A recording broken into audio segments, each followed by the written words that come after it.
Le DAF Fresh Morning, c'est 104.5 tonnes de bonne humeur. Tous les matins sur Urban FM. Elvis, bonjour. Bonjour René Ruth, bonjour Fallon, bonjour tous les auditeurs qui nous écoutent ce matin. Bonjour. Comment t'as passé le week-end? Le week-end s'est bien passé, Tu as regardé c'était les tranquille matchs? à la maison, j'ai regardé les quelques Toi, tu crois matchs. que le sport, c'est seulement le football, hein? Non, le sport, c'est pas seulement le football, le sport, c'est d'autres sports, mais après, le football, c'est le sport roi, donc du coup, la quasi-totalité... Qui a décidé que le football devait être le sport roi? Mais parce que c'est le sport où il y a beaucoup plus d'affiliés, en fait. C'est-à-dire, c'est le sport où il y a beaucoup plus d'athlètes, c'est le sport où il y a beaucoup plus de clubs, c'est le sport qui a le plus grand engouement au monde, et c'est le sport qui a pratiquement la meilleure organisation en termes de fédération et d'association, en fait. Plus que la NBA. La NBA, c'est juste le basketball américain, on va dire nord-américain. Mais après, ailleurs, dans d'autres continents, est-ce que c'est aussi structuré? Non. Est-ce que tu vois, en temps au football, il y a la FIFA qui gère à travers... Mais le Gabon qui n'a pas le championnat. Mais oui, mais le Gabon, c'est un pays. Le Gabon, c'est pas un continent. Mais ça peut entacher l'image du foot. Non, ça ne peut pas attacher l'image du football parce que... Un pays qui participe à la Coupe d'Afrique des Nations n'arrive pas à avoir le championnat national. Oui, mais après les mêmes causes produisent les mêmes effets. Il y a des gars qui sont effets. responsables de ça, mais ils dorment quand même la nuit. Les mêmes causes produisent les mêmes effets. Si aujourd'hui, vu qu'on n'a pas joué la dernière CAN, beaucoup de gens vont me dire non, ça n'a rien à y voir. Mais effectivement, ça a tout à voir aussi. Parce que lorsque vous avez un très bon championnat, derrière, l'équipe nationale va suivre. Vous vous souvenez, la dernière fois que le Gabon a fait une très bonne performance en Coupe d'Afrique, c'était la CAN 2012. Ici au Gabon, on avait un bon championnat. Le champion du Gabon en 2012, cette l'année-là, c'était Mounana. L'année avant, en 2011, c'était le Football Club de Missile. En 2010, c'était l'Union Sportive de Yem. Donc, le championnat se jouait régulièrement. Au Yem ou de Bitam? De Bitam, je voulais dire. En 2010, c'était l'Union Sportive de Bitam. Donc, tu vois que là, le championnat se jouait bien et l'équipe nationale était régulièrement en CAN. C'est vrai, les gens vont dire qu'on a la dernière performance qui s'est passée du côté du Cameroun. C'est pas faux, mais c'était pas vraiment une performance en tant que telle parce que 2 ans avant, la CAN 2019, on ne l'avait pas joué. Ensuite, on avait joué la CAN 2017 qui s'est jouée au Gabon. Donc, du coup, tu comprends qu'on est toujours là. Quand on joue la CAN, là, ensuite, on rate d'autres CAN après, etc. Mais le fait qu'il n'y a pas de championnat au Gabon, il y a quand même le championnat dans la sous-région. Il y a le championnat équato-guinéen qui se joue. Il y a le championnat camerounais qui se joue. Il y a le championnat congolais qui se joue. Il y a le championnat tchadien qui se joue même. Tu vois, donc, du coup, en fait, le problème, c'est au niveau du Gabon. Et quand tu regardes au niveau du Gabon, à part le football, les autres disciplines ont commencé déjà. Ça bouge au niveau du judo, ça bouge au niveau du karaté, ça bouge au niveau du taekwondo, ça bouge au niveau du basketball. Donc, le problème aujourd'hui, c'est juste au niveau du football gabonais. On va revenir sur le sponsor. D'abord, on va démarrer, chers auditeurs. Le week-end dernier, Bet241 a reçu quelques-uns de ses ambassadeurs pour fêter ensemble le succès du programme de Bet241. Voici un peu comment ça se passe du côté de Bet241. Donc, ce n'est pas seulement une société qui vous invite à aller jouer dans les différentes salles Bet241 ou aller jouer sur leurs deux sites, à savoir le site www.bet241.net ou le site www.bet2africa.ga. Non.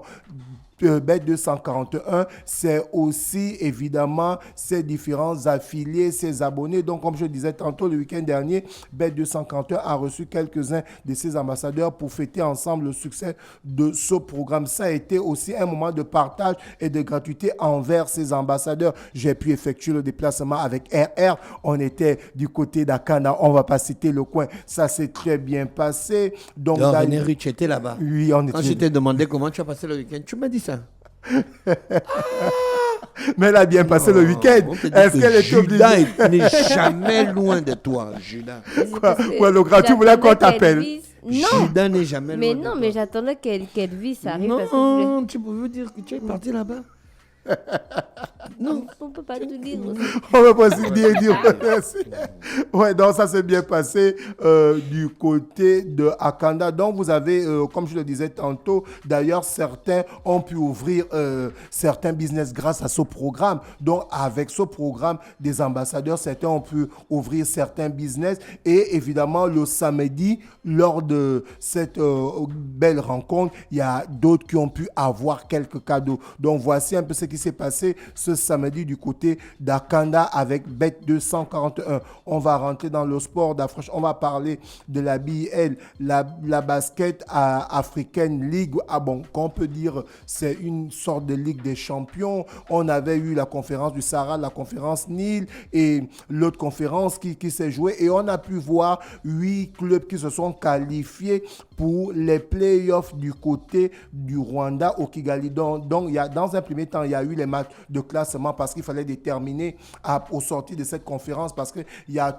3 qui ont été pris dans chaque conférence et il y a 2 clubs qui ont été pris dans la dernière conférence, ce qui fait 8. Donc, il fallait avoir un match de classement pour déterminer qui est le premier et qui est le 8e. Et au sortir de là, un tirage au sort s'est fait où, évidemment, le premier affronte le 8e, le deuxième affronte le 7e, ainsi de suite. Donc, dans ce match de classement, on a vu, par exemple, la victoire de l'AS Douane du Sénégal face au River Hopper du Nigeria, 63-52. Ensuite, on a le Petrosport de Luanda qui a perdu face à Monastir de la Tunisie, 70-67, 3 points d'écart. Ensuite, on a le El Ali d'Égypte qui recevait le FUS du Maroc. C'est le FUS du Maroc qui l'a remporté 89-78. Donc, voici un peu les deux équipes qui jouaient la première ou la deuxième place. Donc, le FUS du Maroc a remporté ce match et a occupé la première place et El Ali a occupé la deuxième place. Et pour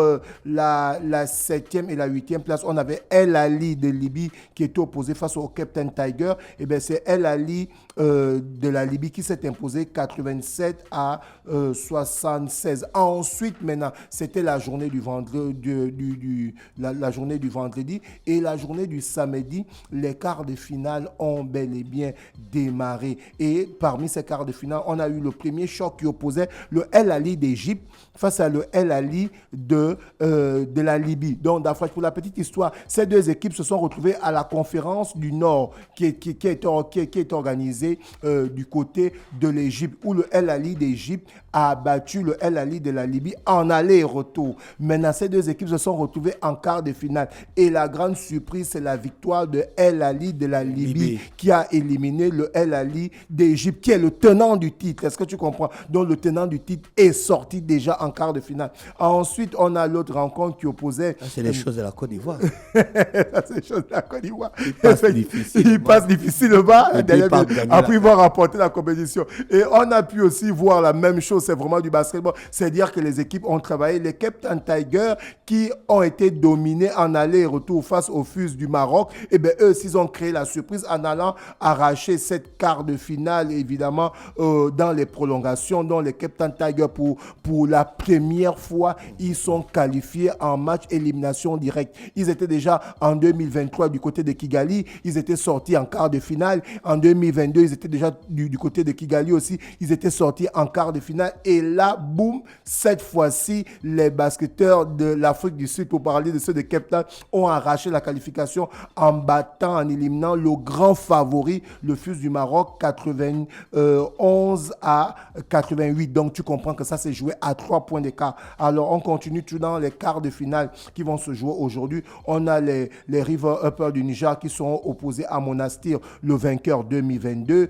Et ensuite, on a l'AS Douane du Sénégal qui va recevoir le Petrosport à partir de 19h. Donc, le premier match, ce sera à 16h. Le deuxième match, ce sera à 19h. Donc, on quitte le continent africain et on va du côté des États-Unis d'Afrique. On a les finales de conférence qui se jouent. Tu te souviens, l'année dernière, la NBA avait restructuré. Donc, dans les deux finales des conférences, ceux qui vont sortir les deux meilleurs joueurs des deux conférences. Donc, on aura celui qui sera le meilleur joueur de la conférence où Boston évolue actuellement face à Indiana. Il aura le prix du meilleur joueur, Larry Bird, et celui qui est dans la conférence où les Timberwolves sont opposés à Dallas, il aura le titre de meilleur joueur, Magic Johnson. Donc là, c'est pas encore fait, mais c'est quasiment plié parce que on a Boston qui a remporté la 3e rencontre qui était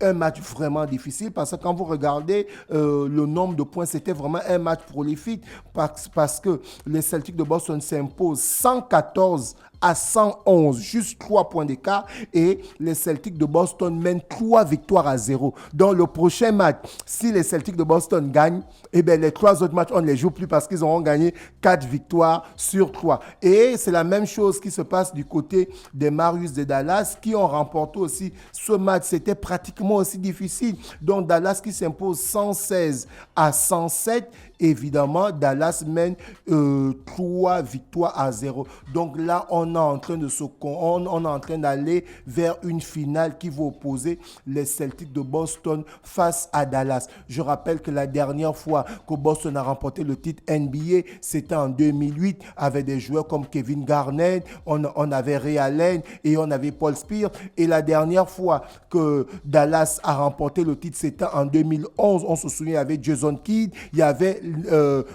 grand basketteur allemand Nowitzki. Donc là, on est en train de s'approcher d'une finale qui va opposer évidemment Boston face à Dallas. Si ces deux équipes remportent évidemment leurs matchs qui vont se passer demain à partir de 1h, Indiana va recevoir Dallas, et le mercredi 29 à partir de 1h30, Indiana va recevoir le Celtic de Boston demain à partir de 1h, et le mercredi 29 mai, Dallas va recevoir les Timberwolves. On revient du côté du Gabon, on a le basketball corpo qui a bel et bien démarré. Pour la première journée, le match s'est joué du côté du gymnase qui se situe du côté de Battery 4, où on avait les rencontres suivantes. On avait l'équipe de RTL qui était opposée à l'équipe de la SCG.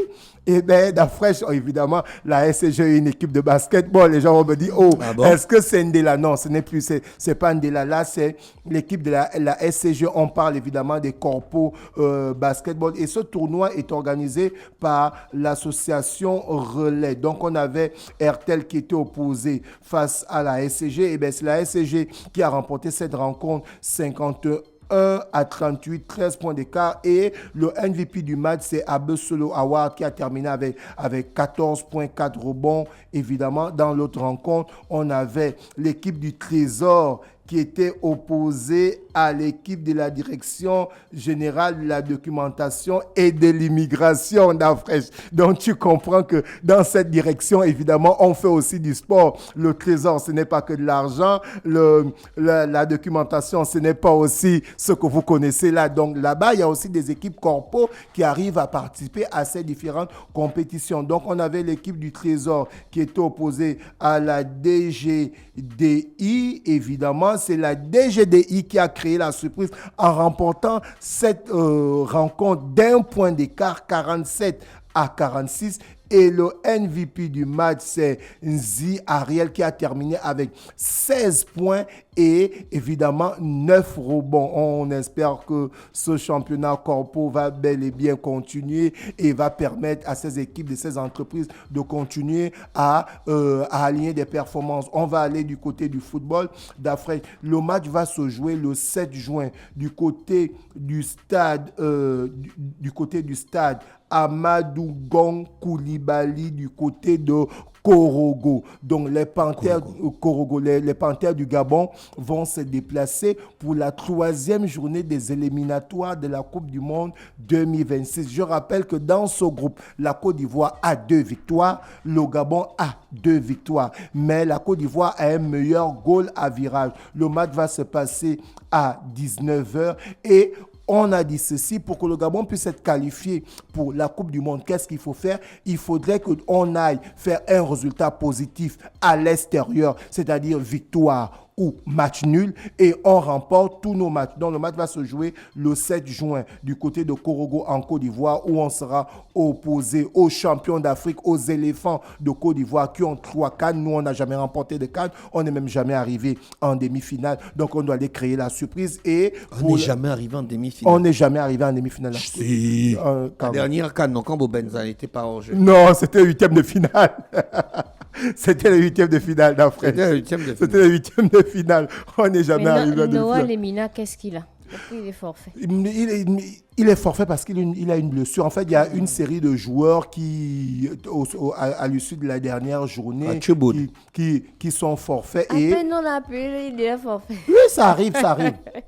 Ça arrive, il y a des blessures pareilles. Donc, le coach a procédé au remplacement d'Afresh. Donc, pour la 4e journée, le Gabon va recevoir la Gambie du côté du stade de Franceville. On espère que les travaux qui ont commencé du côté du stade Ngong Doyem et du stade qui se situe à Ngondje vont rapidement terminer pour permettre aussi que cette équipe nationale puisse faire les tours dans les différentes provinces. On sait lorsqu'il y a une équipe nationale qui se joue, vous voyez un peu l'exemple avec la Côte d'Ivoire, et pourtant il y a un très bon stade du côté de la ville d'Abidjan, et pourtant il y a un magnifique stade du côté de Yamoussoukro, mais le match se joue du côté de Korogo. Donc c'est aussi amener cet engouement. On espère que le ministère de la Jeunesse Sport va refaire les stades d'Oyem et le stade de Port-Gentil et le stade d'Angondieu pour permettre que peut-être pour la 6e ou la 7e journée, le Gabon puisse aller jouer à Oyem et pourquoi pas aller jouer du côté de Port-Gentil si ces stades sont refaits. D'Afrique, on va terminer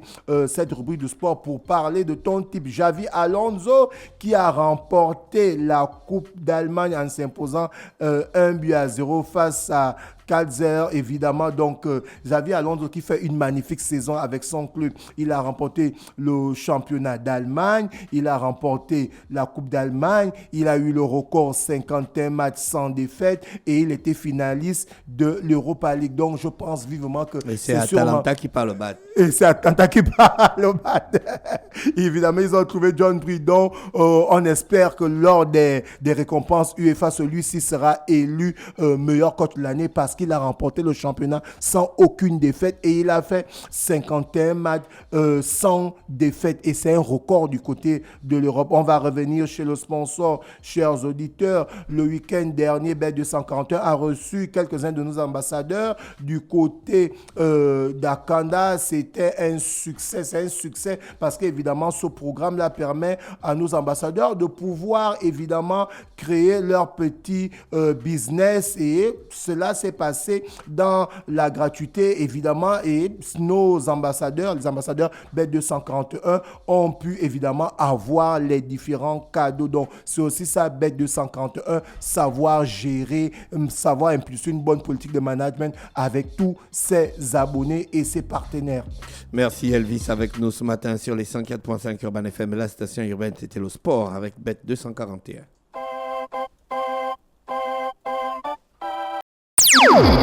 Le Fresh Morning, c'est 104.5 tonnes de bonne humeur. Tous les matins sur Urban FM.